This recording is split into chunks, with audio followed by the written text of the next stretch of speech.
Hi hello എല്ലാവരും സുഖമായിട്ടിരിക്കണമെന്ന് വിശ്വസിക്കുന്നു. അപ്പോൾ ഞാനിപ്പോൾ ഉള്ളത് എൻ്റെ സ്വന്തം വീട്ടിലാണ്. കർക്കിടകമൊക്കെ അല്ലേ. അപ്പോൾ നമ്മുടെ വീട്ടിൽ കർക്കിടക മാസത്തിൽ കോഴിമരുന്ന് ഉണ്ടാക്കുന്ന ഒരു പതിവുണ്ട്. മരുന്നുണ്ട, കോഴിമരുന്ന്, മരുന്ന് കഞ്ഞി, ഇതൊക്കെ നമ്മൾ കർക്കിടക മാസത്തിൽ ചെയ്യുന്ന ഒരു പരിപാടിയുണ്ട്. അപ്പോൾ വീട്ടിൽ വന്നപ്പം എന്തായാലും അമ്മയൊക്കെ ഉള്ളതുകൊണ്ട് കോഴിമരുന്ന് ഉണ്ടാക്കാം എന്ന് വിചാരിച്ചു. അപ്പോൾ നമുക്ക് കോഴിമരുന്ന് ഉണ്ടാക്കുന്ന ചെറിയൊരു വീഡിയോ കാണാം.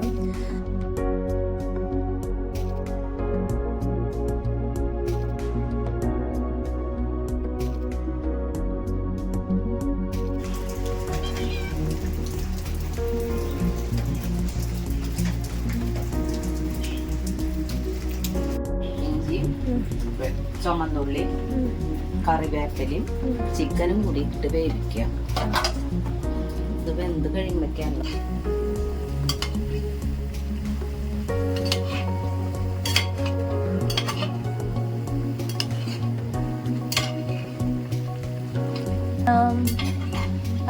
ഉണ്ടാക്കുന്നത്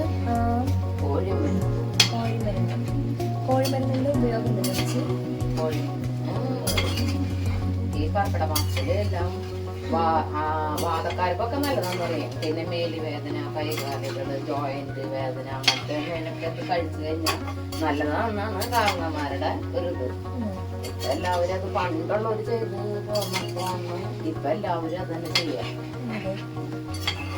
പക്ഷെ ഒരു ഇത് നോക്കുമ്പോ നമ്മള് കഴിച്ചിട്ട് നമുക്ക് നല്ലതാന്ന് തോന്നാറുണ്ട്. ശരീരവേദനയും അങ്ങനെയൊക്കെ, അതുപോലെ ഇടിമരുന്ന്, അങ്ങനത്തെ പണ്ടുള്ള കാരണന്മാര് പണ്ട് ദാരിദ്ര്യമൊക്കെ അല്ലായിരുന്നേ. അപ്പൊ വർഷകാലത്ത് പണികൾ, ഈ കർക്കിടക മാസത്തിൽ പറഞ്ഞ പണി കിട്ടിയ ദാരിദ്ര്യം. അപ്പൊ വീട്ടില് അവര് വെറുതെ ഇരിക്കുന്ന സമയം വീട്ടിലുള്ളവരുടെ മരിയല്ലല്ലോ, അന്നൊക്കെ പണി തന്നെയല്ലേ. അപ്പൊ വീട്ടിലുള്ളവര് ഇരിക്കുന്ന മരിയല്ലല്ലോ, അന്ന് കർക്കിടക മാസം മഴ സമയത്ത് മാത്രമേ അവർക്ക് പുറത്തേക്ക് ഇറങ്ങാൻ പറ്റാത്ത പണിയിലായിരിക്കും. അപ്പൊ ഇങ്ങനെയുള്ള മരുന്നുകൾ വെച്ച് കഴിക്കുന്ന അവരുടെ ശരീരം. ഇതാണ് നമ്മൾ കോഴിമരുന്ന് ഉണ്ടാക്കാൻ വേണ്ടിയിട്ട് ആയുർവേദ കടയിൽ നിന്ന് വാങ്ങിച്ചുകൊണ്ട് വന്നിട്ടുള്ള മരുന്നാണ്. കോഴിമരുന്നിൻ്റെ പൊടി എന്ന് പറഞ്ഞു കഴിഞ്ഞാൽ നമുക്ക് ആയുർവേദ കടയിൽ നിന്ന് വാങ്ങിക്കാൻ പറ്റും. ഇത് നമ്മൾ 2 കിലോ കോഴിക്ക് കണക്കാക്കിയിട്ട് 150 ഗ്രാം മരുന്നാണ് വാങ്ങിച്ചിട്ടുള്ളത്. സെപ്പറേറ്റൊക്കെ ചേർക്കാം. വെളുത്തുള്ളി, ജീരകം, മറ്റുള്ള മരുന്നുകൾ എല്ലാം അത് നമ്മൾ സെപ്പറേറ്റ് ആയിട്ട് ആയുർവേദ കടയിൽ മേടിച്ച് നമ്മൾ പൊടിച്ച് ചേർക്കണം. ഇതിപ്പോ നമുക്ക് അതിന്റെ റിസ്ക് ഒന്നും ഇല്ല. അവർക്ക് കോഴിമരുന്ന് എന്ന് പറയുമ്പോൾ അവരെല്ലാം മരുന്നുകളും കൂട്ടിയിട്ട് നമുക്ക് പൊടിച്ച് തരും. അപ്പൊ നമുക്ക് വേറെ ചിക്കൻ, ഇറച്ചി, ചുമന്നുള്ളി മാത്രം നമ്മൾക്കിത് ചേർക്കേണ്ട വരുന്നുള്ളൂ. പിന്നെ ആ പൊടിയല്ല എല്ലാനും നമ്മൾ ചേർക്കണത്. അപ്പൊ അല്ലെങ്കിൽ പിന്നെ നമ്മൾ സെപ്പറേറ്റ് വേറെ മരുന്നുകൾ എന്തെല്ലാം കൂട്ടി വേണം എന്നുള്ളത് ആയുർവേദ കടയിൽ നിന്ന് ചോദിച്ചറിഞ്ഞിട്ട് നമ്മളത് ഓരോന്ന് സെപ്പറേറ്റ് മേടിക്കട്ടെ. ജീരകം എന്തൊക്കെ ചേർക്കണം എന്നുള്ള പൊടികൾ ഒഴിക്കുക. എന്നിട്ട് ഇത് നന്നായിട്ട് വറുത്തെടുക്കും. അപ്പൊ പണി കുറവാണ് നമുക്ക് ഇങ്ങനെ മേടിച്ചു കഴിഞ്ഞാൽ. ഉപ്പ് ചേർത്തേണ്ട കുഴപ്പം? ഉപ്പ് ചേർത്താ ഇങ്ങനെ ഗുണമില്ലാന്ന് പറയാം. എന്നാൽ ചിലവര് ടേസ്റ്റ് കിട്ടാൻ വേണ്ടിയിട്ട്. പക്ഷേ അങ്ങനത്തെ ഉപ്പിന്റെ ടേസ്റ്റ് ഇല്ലെങ്കിലും കുഴപ്പമില്ല. ഈ നെയ്യും എണ്ണയും മരുന്നുണ്ടല്ല, പിന്നെ ഈ മരുന്നിന്റെ പൊടി അങ്ങനെ വരുമ്പോ ഉപ്പ് വേണ്ട. ഉപ്പ് ഇട്ട് കഴിഞ്ഞാൽ ഈ മരുന്നിന്റെ ഗുണം കുറയുന്നതാണ് പണ്ടത്തെ കാരണന്മാരും വൈദ്യന്മാരൊക്കെ പറയുന്നത്. കയ്പുണ്ടാവില്ലേ? കയ്പുണ്ടാവും മരുന്നിന്റെ കനപ്പ്. അതില് ആശാളി, ജീരകം, ഉലുവ, അങ്ങനെയുള്ള ഇതുകളല്ലേ ചേർക്കണം ഈ പൊടി. അപ്പൊ അതിൻ്റെതായ കനപ്പുകളുണ്ടാവും. എന്നാലും ആ കനപ്പ് അങ്ങനെ ടേസ്റ്റ് നമുക്ക് കഴിക്കാവുന്ന കനപ്പാണ് അത്. അതങ്ങനെ കഴിച്ചാലാണ് നമ്മുടെ ശരീരത്തിന് ഗുണം. മമ്മി നല്ല മണം വരുന്നുണ്ടല്ലോ. നല്ലത്. അതെന്താ? പുറത്തേക്ക് മണം വന്നാല് പണ്ടത്തെ കാരണന്മാര് പറയും പിന്നെ അത് കിട്ടി എന്നാല് ഗുണം ഉണ്ടാവില്ലാന്ന് പറയാ.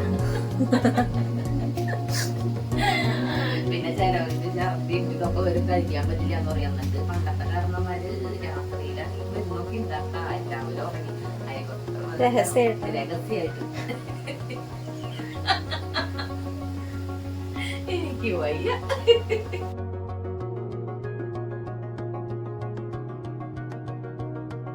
നമ്മള് പണ്ടുള്ളവരൊക്കെ വിറകടുപ്പില ചെയ്യാം. അപ്പൊ ആ നല്ല തീയില് കിടന്ന് മൊരിഞ്ഞ് ഇതിപ്പോ ഭയങ്കര ഗ്യാസാകുമ്പോൾ നമുക്ക് തീ കൂടുതലാവും. മറ്റേ തീ കുറച്ചൊക്കെ നമുക്ക് ചെയ്യാമല്ലോ. അപ്പൊ കുറേ ദിവസം കുറേ സമയം എടുത്തിട്ട് നമുക്ക് ഇത് വേവിച്ചെടുക്കാം. ഒരു നല്ല ടേസ്റ്റ് ആയിട്ട് വരും. ആദ്യത്തേക്കാളും ദിവസം ഇത് 7 ദിവസം കഴിക്കണല്ലോ.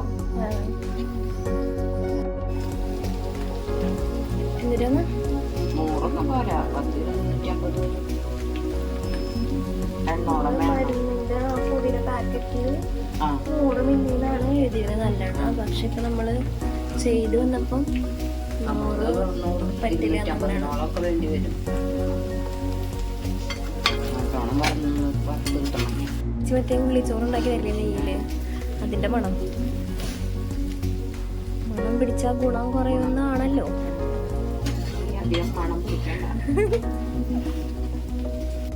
ചിക്കനൊക്കെ നന്നായിട്ട് മുരിഞ്ഞുണ്ട് കേട്ടോ.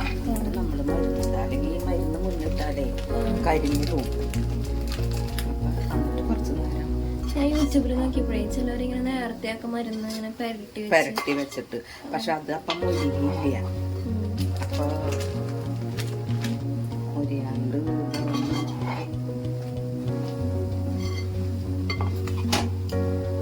ഫുള്ള് മരുന്ന് ഇതിനകത്ത് ചേർക്കില്ല. ഇത്ര വേണം. പക്ഷെ നമുക്ക് മണം വരുന്നുണ്ട്, വേറൊരു ജീരകത്തിന്റെ മണം. മരുന്നുകളെല്ലാം പച്ചമരുന്ന് വേരുകളൊക്കെ ഉണ്ടാവും ഇതിനകത്ത്. മണം പിടിക്കരുത്, മണം പിടിച്ചാൽ ഗുണം എന്നാണ് പഴമക്കാര് പറയുന്നത്.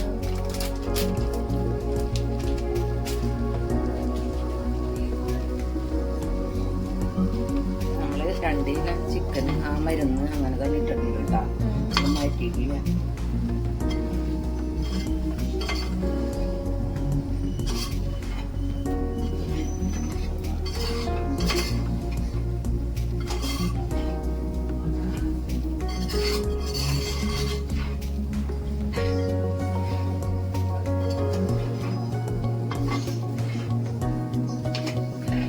ചിലവരധികം കലപ്പില്ലാതിരിക്കാൻ വേണ്ടിയിട്ടേ മരുന്ന് കുറച്ചിടുള്ളൂ. അങ്ങനെ ചെയ്ത് കഴിഞ്ഞാൽ ശരീരത്തിന് ഗുണമില്ലല്ലോ ചെയ്യുന്നു. അതന്നെ. അല്ലെങ്കിൽ അപ്പൊ നമുക്ക് ചിക്കൻ കറി വേറെ വെച്ച് തിന്നൂടെ, കഴിച്ചൂടെ. മരുന്നാണ് ഇതിന്റെ പ്രാധാന്യം. പിന്നെ നമ്മൾ ഈ എടുക്കണ ചിക്കന് എന്തൊരു പ്രത്യേകത, ഇപ്പൊ നമ്മള് കടയിൽ വാങ്ങിച്ചാ പക്ഷെ നാടൻ ചിക്കനാണ് ഇതിനകത്ത് വിടാ. അല്ലെങ്കിൽ ആൾക്കാര് മട്ടൻ, ബീഫ്. നമ്മളിതിപ്പോ കടയിൽ നിന്ന് മേടിച്ചിട്ട ചിക്കനാണ്. പക്ഷെ ശരിക്കും നല്ലത് നാടൻ ചിക്കനാണ്. നാടൻ കോഴി അത് ശരിക്കും മുട്ട അതന്നെ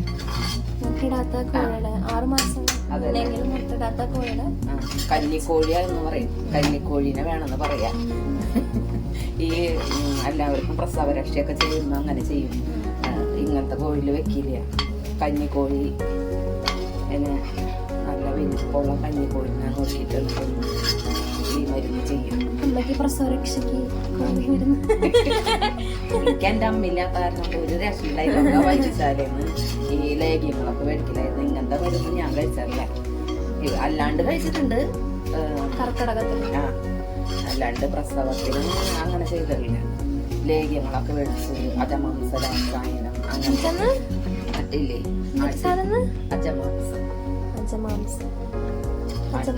അട്ടിന്റെ ലേഖ്യം, അട്ടിലേഖ്യം.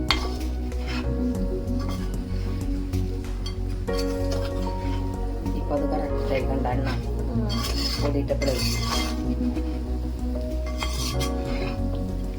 എത്ര നേരം കൂടെ കിടക്കണം? ഇത്തിരി നേരം കിടന്നാൽ മതി. പൊടിയായതുകൊണ്ട് ഒന്ന് ചിക്കനിലൊക്കെ ഒന്ന് പിടിച്ചേ. അല്ലെങ്കിൽ പിന്നെ അങ്ങനെ നമ്മുടെ കോഴി മരുന്ന് റെഡി. സെറ്റ്.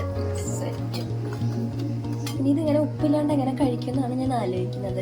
ഉപ്പില്ലാണ്ട് കഴിക്കാം, എന്നാലും ഗുണമുള്ളൂ. അപ്പൊ നമ്മുടെ കോഴി മരുന്നൊക്കെ ഇവിടെ റെഡി ആയിട്ടുണ്ട്. നമ്മുടെ ഒഫീഷ്യൽ ടെസ്റ്റർ പപ്പയാണ്. കഴിച്ചിട്ട് എങ്ങനെയാണെന്ന് പറഞ്ഞത്.